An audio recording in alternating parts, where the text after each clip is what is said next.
एक बात बताओ, जीएसटी हम जो पे करते हैं, जीएसटी की अमाउंट जो होती है वो किस पर डिपेंड करती है? जीएसटी की अमाउंट डिपेंड करती है कि आपने जो सप्लाई किया उसकी वैल्यू क्या है। वैल्यू ऑफ सप्लाई, अगर गुड्स सप्लाई किया तो गुड्स की वैल्यू क्या, अगर सर्विसेज सप्लाई की तो सर्विसेज की वैल्यू क्या। इन शॉर्ट वैल्यू इनटू हमको चाहिए होता है rate, rate of GST, rate of GST. Value मैं आपको सिखा चुका हूं वैल्यू कैसे फाइंड करने की, है ना, as per the valuation rule, ये हम देख चुके। Value is nothing but the transaction value, transaction value is nothing but the price paid और पेएबल, है ना, for the supply of goods and services, provided, it should be provided condition both should not be a related persons and must be the sole consideration, whole consideration। ये हमने last lecture में देख लिया। Rate of GST, GST का जो rate है ना वो दो चीजों पे डिपेंड करता है। कौन सा रेट लेने का, वो दो चीजों पे डिपेंड करता है। एक तो डिपेंड करता है टाइम ऑफ सप्लाई पे, टाइम ऑफ सप्लाई, एंड दूसरा डिपेंड करता है प्लेस ऑफ सप्लाई।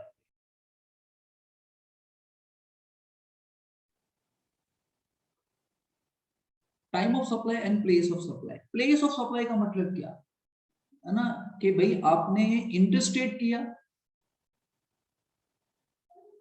यानी आपने इंटरस्टेट सप्लाई किया है या इंट्रास्टेट सप्लाई किया।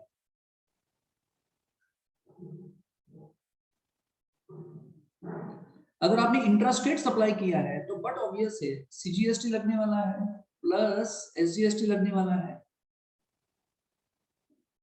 ना, सीजीएसटी एसजीएसटी लगने वाला था। लेकिन अगर आपने इंटरस्टेट सप्लाई किया है तो बट ऑब्वियस क्या लगने वाला है, आईजीएसटी लगने वाला है।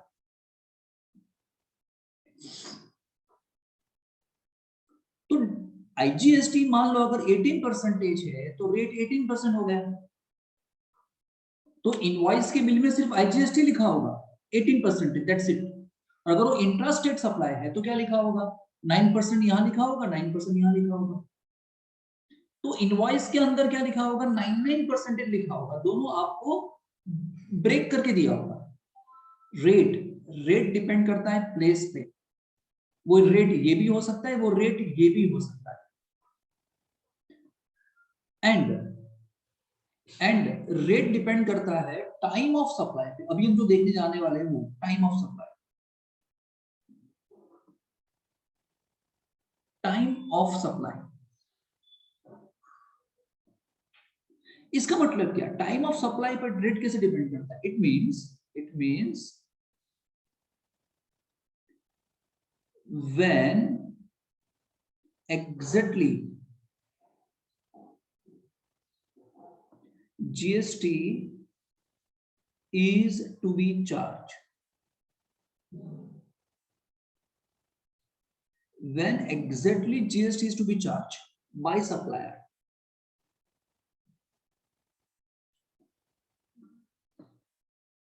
when exactly GST is to be charged by supplier, supplier GST exactly कब चार्ज करेगा। हाँ ठीक है 18% लेना है, ठीक है 99% लेना है, ठीक है आईजीएसटी लेना है, ठीक है सीजीएसटी लेना है, एसजीएसटी लेना है, लेकिन एग्जैक्टली कब चार्ज करना है भाई।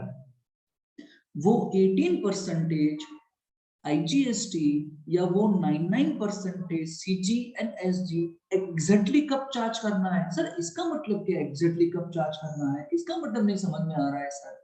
अरे बाबा, आप जब सप्लाई करते हो तो ऐसा होता है ना, सप्लाई में ऐसा भी तो होता है कि आपने इनवॉइस पहले बना दिया, आपने बिल पहले बना दिया, सप्लाई नहीं किया।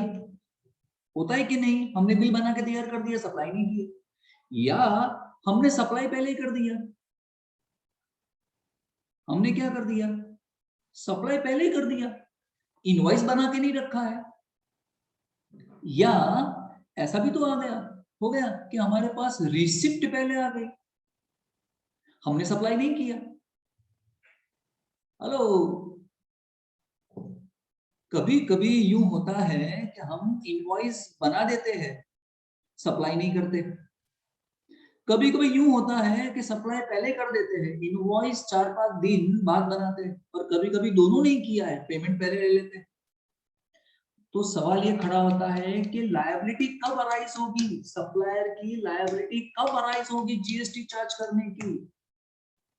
क्योंकि गवर्नमेंट एक बार आपकी लायबिलिटी फिक्स करे तो गवर्नमेंट आपसे मांग सकती है।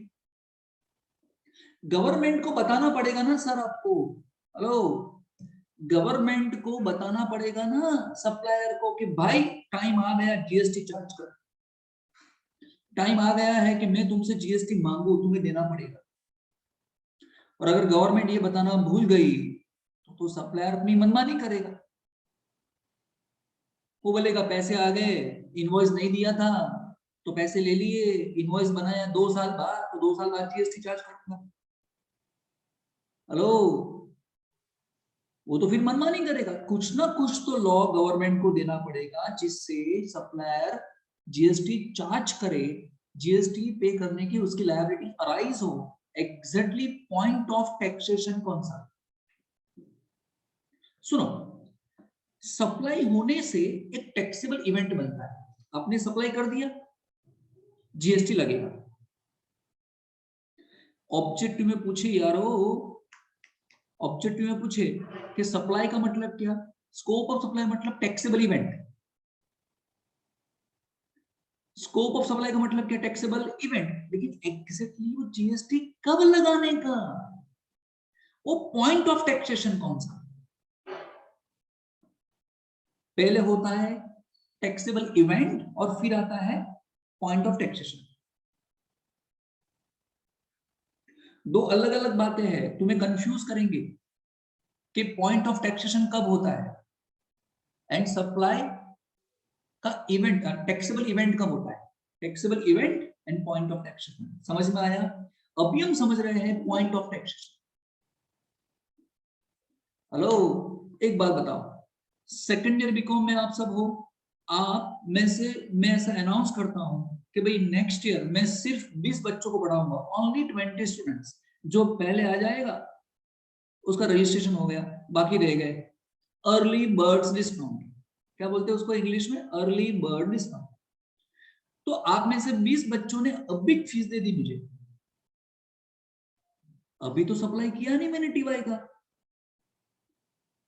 रिसिप्ट आ गई है ना, रिसिप्ट पहले आ गई, इनवॉइस मैंने, क्योंकि तूने ऑनलाइन पेमेंट किया तो इनवॉइस मैंने 1 महीने बाद दिया, लॉकडाउन खत्म होने के बाद। सप्लाई करूंगा नेक्स्ट ईयर, तो टैक्स कब लेने का भाई? Getting me what I am saying? आप उस चीज को, इस मर्म को पकड़ रहे हो कि क्या हाँ प्रॉब्लम सर। होती है, समझ रहे हो भाइयों, उनकी बहनों? नहीं समझ रही, बहनें भी नहीं समझ रही, भाई भी नहीं समझ रहे, डन ना? नहीं सर, आ रहा है समझ में। अरे सवाल ही नहीं आता, सामने है कौन, है ना? मतलब देवांशु की बात कर रहा हूँ, सामने है कौन मतलब देवांशु तू है, तो फिर सवाल ही नहीं खड़ा होता। मैं अपनी तारीफ कैसे करूं, मेरी तारीफ तो तुझको करनी होती है, लेकिन आप लोग हर बार वो मिस कर लेते। चलो जाने दो। तो हम क्या पढ़ रहे हैं अभी सर? हम पढ़ रहे हैं सप्लाई ऑफ, फिर से एक बार लिखता हूं, supply of, sorry, time of supply of, time of supply of goods and services.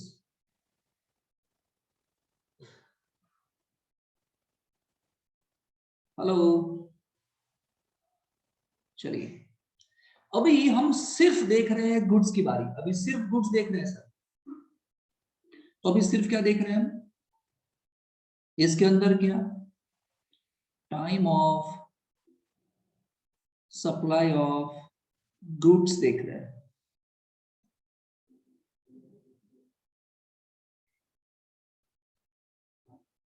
Services बाद में देखेंगे, पहले गुड्स पे तो हमारा कंट्रोल हो जाए। Time of supply of goods कैसे डिसाइड करेंगे टाइम? सेक्शन सेक्शन 13 एंड 31, ये 2 सेक्शन लगते हैं। सेक्शन वाइज तो कभी बीकॉम के बच्चे पढ़ते नहीं है, उनको क्वेश्चन का आंसर आ जाए बस काफी है। जब आप आगे फर्दर स्टडीज करोगे ना तो आपको सेक्शन वाइज पढ़ना पड़ेगा, एक से एक सेक्शंस पढ़ने पड़ेंगे। थोड़ी बहुत आदत आदत में डाल दूं तो तुम्हें टेंशन नहीं हो फिर आगे जाके। Section 13 and 31। सेक्शन 13 जो है ना सर, वो कहता है time of supply of goods के बारे में, time of supply of goods के बारे में कहता है। एंड 31 आपको इनवॉइस के बारे में कहता है, इनवॉइस बिल के बारे में कहता है।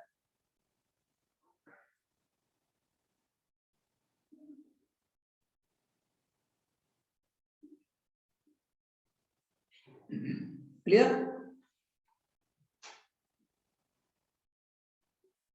Yes sir. चलिए,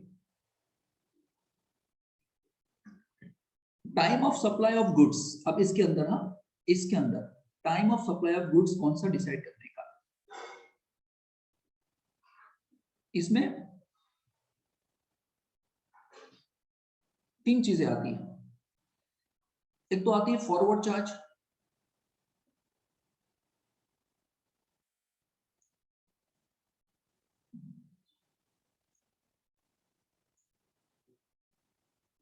एक आता है रिवर्स चार्ज।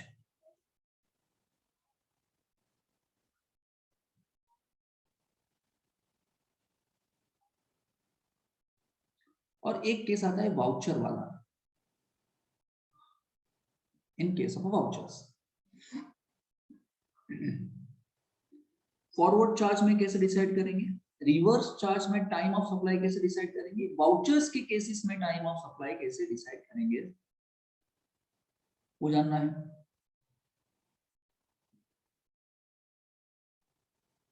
चलिए सर, पहले तो हमको ज्ञान बांटिए कि फॉरवर्ड चार्ज क्या होता है, फिर हम समझना शुरू करेंगे, अदरवाइज हम समझेंगे नहीं। याद रखो सर, पहले ये समझाओ फॉरवर्ड चार्ज क्या होता है। फॉरवर्ड चार्ज मैंने पहले भी लेक्चरों में बताया है। होता यूं है कि एक होता है सप्लायर, सुन लेना। सप्लायर क्या करता है, अरे सप्लाई करेगा, अरे किसका, का तो जी का तो एस का, गुड्स का तो सर्विसेज का। किसको, सामने कौन होता है, सामने होता है रेसिपिएंट। यानी तेरी मेरी बात ले ले, ये मैं हूं एस एस सचिन सर, ये तू है स्टूडेंट। तो मैं तुम्हें सर्विसेज दे रहा हूं और तू रिसिपिएंट स्टूडेंट सर को कंसीडरेशन देगा, पेमेंट करेगा। हेलो, इस कंसीडरेशन के अंदर क्या होगा, मेरी फीस ऐड होगी, फीस होगा एंड प्लस का होगा जीएसटी। तो मेरे पास क्या आने वाला है, मेरे पास आएगा फीस एंड जीएसटी। तो मुझे सचिन सर को जीएसटी गवर्नमेंट डिपार्टमेंट में यानी गवर्नमेंट में डिपॉजिट करना है, that is forward charge. Forward charge अगर एक लफ्ज में बताया जाए, it means what, supplier has to pay tax to the government, it's supplier responsibility to pay tax to the government. Clear sir? हाँ जी, ये फॉरवर्ड चार्ज था सर। सर रिवर्स चार्ज क्या होता है, रिवर्स चार्ज में उल्टा होता है सर। रिवर्स चार्ज में क्या होता है, सुनो भाई, एक होता है सप्लायर, एक होता है रेसिपिएंट। इसने इसको क्या दिया, गुड्स दिया, इसने इसको क्या दिया, सर्विसेज दी। ये क्या करेगा, ये इसको पेमेंट करेगा सिर्फ गुड्स के लिए, सिर्फ सर्विसेज के लिए, लेकिन टैक्स ये डिपॉजिट करने जाएगा। रिवर्स चार्ज में टैक्स पे करने की लायबिलिटी रेसिपिएंट पे होती है। एक लफ्ज में बताऊं तो, लफ्ज की बात है, मतलब एक लफ्ज में बताऊं तो, क्लियर? हाँ सर। बाकी के मूंगे बहरे लोग, अपाहिज लोगों, हाँ सर। हाँ सर। हाँ सर। चलिए, तो सर फॉरवर्ड चार्ज में किस तरीके से रहेगा और रिवर्स चार्ज में किस तरीके से रहेगा, ठीक है? चलिए, इसके अंदर किस तरीके से रहेगा, ध्यान से। हाँ,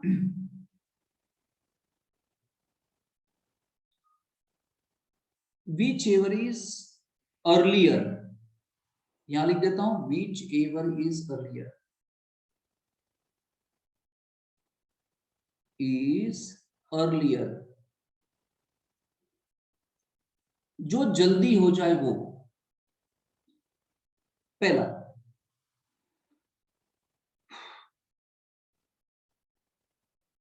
डेट ऑफ इनवॉइस और डेट ऑफ इनवॉइस और date of payment, date of invoice और डेट ऑफ अ पेमेंट।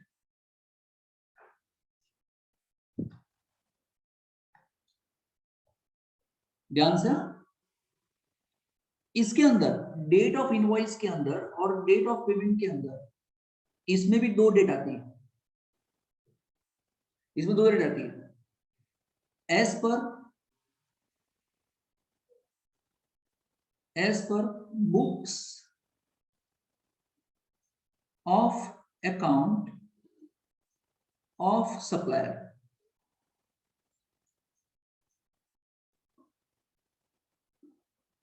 और credit in the supplier book.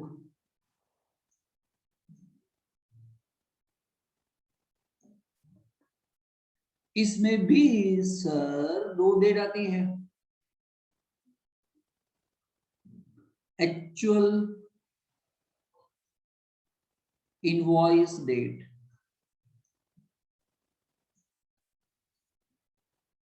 and before or at the time of removal or delivery of, बोलो goods लिखूं कि services लिखूं? Goods, ये section 13 का है। एग्जैक्टली, क्या बात है, सिर्फ गुड्स की बात कर रहे हैं सर, यहाँ पे सर्विसेज की बात ही नहीं चल रही है। तो सुन ओए सुन ना, एक सुन, ये देख, एक इसकी डेट होगी ना, एक डेट इसकी होगी, एक डेट इसकी डेट आएगी, एक डेट इसकी आएगी, एक डेट इसकी आएगी। हेलो, अब ये जो दो डेट आएगी वो किसकी आने वाली है? पेमेंट की। हेलो, ये जो डेट आएगी दो किसकी आएगी? वो इनवॉइस की आएगी। इन चारों डेट में से 1 2 3 4 में से जो पहले आ जाए is the point of taxation for goods in forward charge.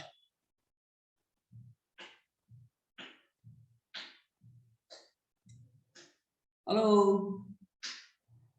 मैंने पहले क्या लिखा है sir? which ever is earlier. which ever is earlier में दो मैंने बताया कि भाई इनवॉइस की डेट ले लो या तो पेमेंट की डेट ले लो।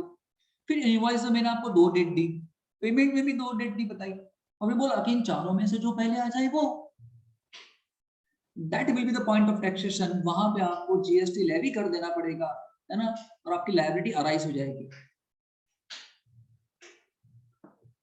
चलिए इसको समझते हैं, है ना,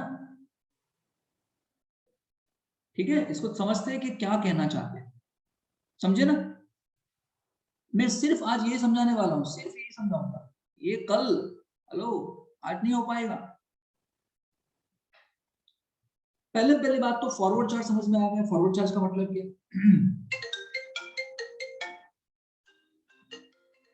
हेलो, फॉरवर्ड चार्ज समझ में आ गया सर? तो पहले आप ये मालूम करोगे एग्जांपल में फॉरवर्ड चार्ज है कि नहीं। फॉरवर्ड चार्ज में जीएसटी डिपॉजिट करने की जवाबदारी किसकी होगी? सप्लायर की या रेसिपिएंट की?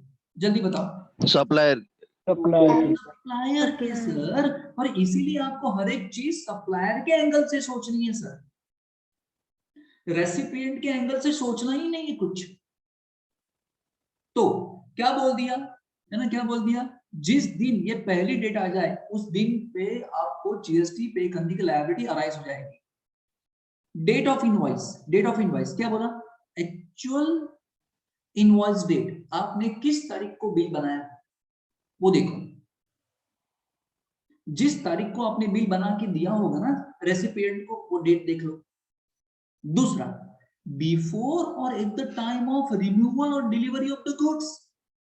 फिर ऐसा कहते हैं कि तेरा इनवॉइस तो गुड्स के रिमूव करने पे तो बन ही जाना चाहिए। तू अपनी दुकान से माल को जब हिलाता है और रेसिपिएंट को दे देता है, तब तक तो बिल बन जाना ही चाहिए। उससे पहले बन गया होगा तो ठीक है बिल, उसके बाद बना होगा तो मतलब ही नहीं है। हेलो, सुनो, मैं सप्लायर हूं, तू रेसिपिएंट है। तू मेरी दुकान पे माल लेने के लिए आया। होता क्या है, होता जनरली क्या होता है, तू माल मुझसे मांगता है, मैं माल दूंगा, डिलीवरी दूंगा और तुमसे पैसे ले लूंगा, बात ही होती है। इनवॉइस भी दे दूंगा, बात खत्म। ये तो सिंपल सी बात हो गई। डिलीवरी भी, रिसिप्ट भी, सब कुछ एक ही दिन हो गया। लेकिन कभी कभी ऐसा नहीं होता, ऐसा है ना। मैंने तुम्हें सप्लाई किया, मैंने तुम्हें सप्लाई कर दिया, इनवॉइस इनवॉइस मैंने तुम्हें नहीं बना के दिया, तो क्या बोलते पता है जीएसटी वाले, इनवॉइस कब तक बना देने का आपको, मैक्सिमम टाइम कौन सा इनवॉइस बनाने का, आप जब माल सप्लाई करो ना, डिलीवरी दो, तब तो इनवॉइस बन ही जाना चाहिए। उससे पहले बना होगा तो चलेगा, उसके बाद बनाने का मतलब नहीं है, क्योंकि व्हिचएवर इज अर्लियर लेने वाले हैं। उसके बाद इनवॉइस बनाओगे तो डेट देखेगा भी कौन। मेरी दुकान में से जैसे माल यहां से बाहर निकल गया, मुझे इनवॉइस बना देना चाहिए। Section 31, it should be prepaid. और इससे पहले बना दिया है मैंने, माल निकालने से पहले, तो वो डेट ले लेंगे। हमारे पास तो टैक्स जल्दी आना चाहिए। गवर्नमेंट क्या सोचती है, हमारे पास तो टैक्स जल्दी आना चाहिए।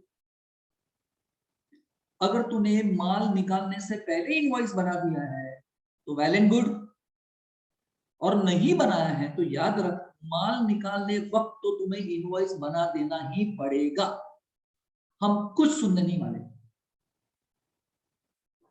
हेलो,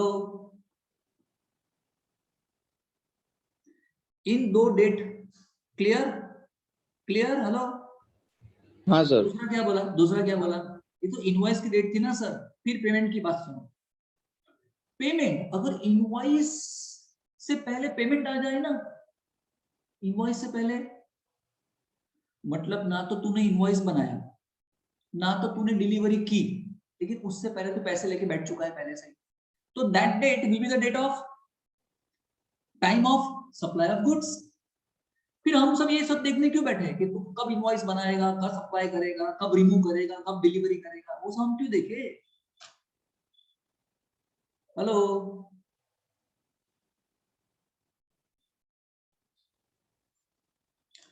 फिर एक चीज आई कि सर पेमेंट ठीक है, लेकिन पेमेंट में दो क्या था, पेमेंट में दो डेट आपका दिखाई, वो क्या थी दो डेट। सुनो, कभी कभी ऐसा होता है कि कोई आपको चेक देता है बिजनेस में, कोई मुझे चेक देता है, आज चेक दिया, मैं कल बैंक में चेक डालूंगा और बैंक क्लियर करेगी उसके बाद, तो चेक मुझे आज मिला और बैंक ने चेक क्लियर कब किया, 2 दिन बाद, तो डेट कौन सी ले, चेक क्लियर हुआ उसकी ले, या जिस दिन मैंने एंट्री की बुक्स में उसकी डेट लेने की। तो बोल दिया डेट ऑफ पेमेंट में आपने जिस दिन रिकॉर्ड किया हो वो डेट का तो आपकी बैंक में क्रेडिट हुआ, क्रेडिट हुआ वो date whichever is earlier. हमको तो अर्लियर ही चाहिए टैक्स। हेलो, कभी कभी यूं होता है कि कोई क्या करता है, डायरेक्ट मेरे अकाउंट में ट्रांसफर करता है, मेरे अकाउंट में ट्रांसफर कर दिया, मेरे अकाउंट में, उसने मुझे इन्फॉर्म नहीं किया आज, तो पैसे ट्रांसफर हो गए कल, या पैसे ट्रांसफर कर दिए उसने आज, उसने इन्फॉर्म किया कल। तो अगर वो इन्फॉर्म कल करेगा तो मैं अपने अकाउंट्स में कल ही लिखूंगा ना। तो कभी कभी बैंक में क्रेडिट पहले हो जाता है, बुक्स में बाद में होता है, और कभी कभी बुक्स में पहले हो जाता है, बैंक में बाद में होता है। तो इन 4 डेट में से जो डेट पहली आ जाए ना, उस डेट को हम मान लेंगे time of supply of goods, और उस दिन आपकी लायबिलिटी अराइज हो जाएगी जीएसटी पे करने की। हम आपकी फैट पकड़ के जीएसटी ले सकते थे। हम आपकी फैट कैसे पकड़े, हम आपका गला कैसे पकड़े, गला पकड़ने के लिए कानून बनाना पड़ेगा ना, तो कानून बना के दे दिया तुझको। क्लियर? Yes sir. हाँ सर। सर ये क्या है सर, रिमूवल और डिलीवरी, ध्यान से समझ लेना। एक कोई चीज, एक बात बताओ, जब हम परचेज करते हैं या जब हम सप्लाई करते हैं तो गुड्स का मूवमेंट होता है कि नहीं होता है, गुड्स मूव करता है कि नहीं करता है? हाँ करता है। आप मेरी दुकान पे आए, आपने मुझसे चीज मांगी, मैंने आपको चीज दे दी, मतलब गुड्स मूव कर रहा है ना मेरी शॉप से। तो before at the time of removal of goods, लेकिन क्या ऐसा होता है कि गुड्स मेरी दुकान से मूव भी ना करे, मेरी दुकान से गुड्स हिले भी नहीं और आपको मिल जाए, ऐसा होता है क्या?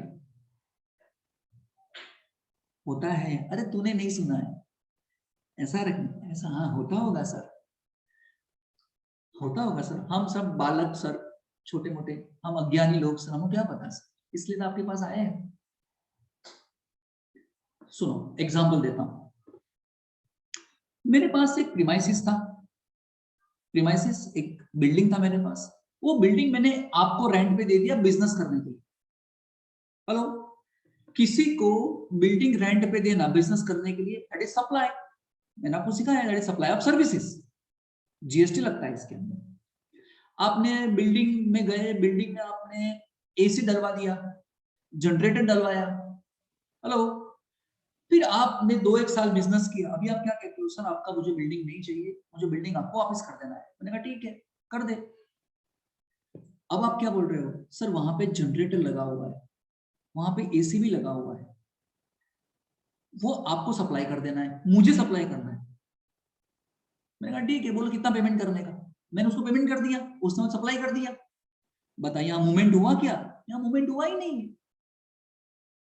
चीज तो वही लिखी है ना, जनरेटर वही फिक्स है, एसी भी वही फिक्स है ना। जिन चीजों में मूवमेंट होती है वहां हम ऐसा कहते हैं, काम करो, ये लो आपका गुड्स, मूवमेंट है, ये आपका गुड्स ले लो। लेकिन जिन चीजों में मूवमेंट नहीं होती वहां हम ऐसा कहते हैं कि आपकी डिलीवरी ले लो, आपकी डिलीवरी मैंने दे दी। हेलो, मूवमेंट जब होता है ना, तो मूवमेंट में डिलीवरी होती है, लेकिन डिलीवरी में मूवमेंट हो जरूरी नहीं है।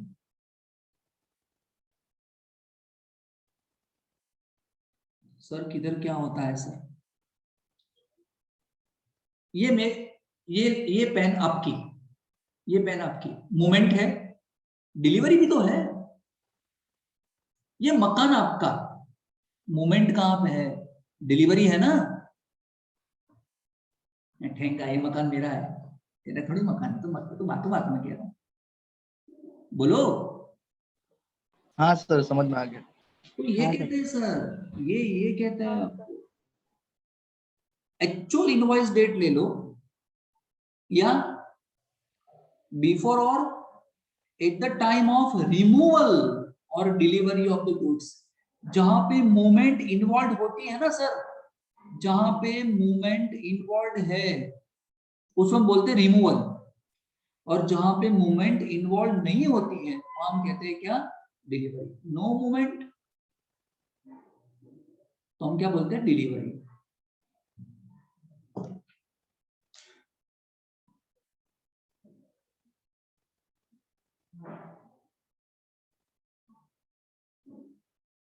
बोलिए क्लियर ये? हाँ सर। बस एक दो एग्जांपल दिखा दूंगा ना, आपको आ जाएगा समझ में सर क्या कहता है, लेकिन थियरी मत भूल जाइए।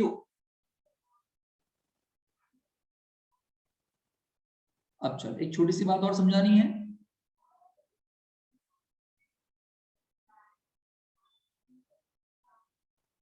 सुन सर, ये सेक्शन 31 कहां पे आया है? ये टाइम ऑफ सप्लाई की बात कर रहे थे, 31 ये रहा सेक्शन, ये सेक्शन 31 है। सेक्शन 31 क्या कहता है पता है? इनवॉइस कब तक इश्यू हो जाना चाहिए? हेलो, सेक्शन 31 क्या कहता है? इनवॉइस कब तक इश्यू हो जाना चाहिए? देर से देर तक कब तक इश्यू हो जाना चाहिए? बोलो, कब से देर कब तक? टाइम ऑफ,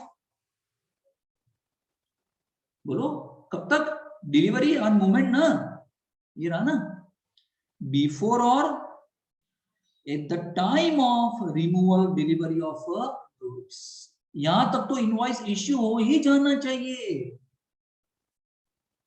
इससे पहले कर दिया होगा ना तो वो डेट ले लेंगे, लेकिन अगर नहीं किया है उससे पहले तो हम तो ये डेट लेने ही वाले हैं, और उससे पहले पैसे आ गए तो वो डेट ले लेंगे।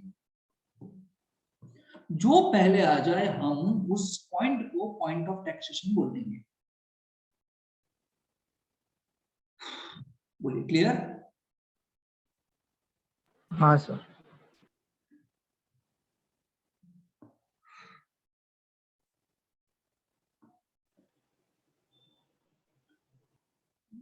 पांच मिनट का ब्रेक लेते हैं ना, फिर 15 मिनट मिल लेते हैं।